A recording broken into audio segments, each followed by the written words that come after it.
Welcome to గిరిజాలాగ్స్. Friends, ఈరోజు నేను గుంటూరు మా అమ్మమ్మ వాళ్ళ ఇంటికి వచ్చాను. ఇది న్యూ గుంటూరు రైల్వే స్టేషన్ దగ్గర ఉన్న వెంకటాద్రిపేటకు వచ్చాను. అమ్మ ఇక్కడే పుట్టి పెరిగింది. మా అమ్మ పెద్ద కూతురు. వాళ్ళు ముగ్గురు ఆడపిల్లలు, ఒక తమ్ముడు. మా తాతయ్య మిలిటరీలో పనిచేశారు. తర్వాత గవర్నమెంట్ ట్యాక్సీ డ్రైవర్గా కూడా పనిచేశారు. 1970లో ఈ ఇల్లు కట్టారు. ఆ పేటలో ఫస్ట్ బిల్డింగ్ కట్టింది మా తాతగారే. తాతకు అమ్మ అంటే అమితమైన ప్రేమ.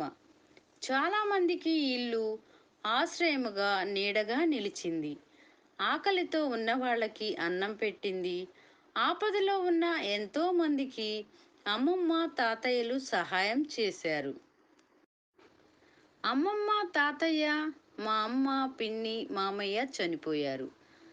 మా చిన్న పిన్ని ఇక్కడే ఉంటారు. మామయ్య, అత్తయ్య కూడా చనిపోయారు.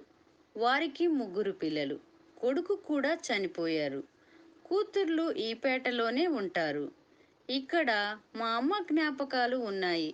మేము అప్పుడప్పుడు వచ్చి 2 రోజులు ఉండి ఇక్కడ ఉండి వెళ్తూ ఉంటాము.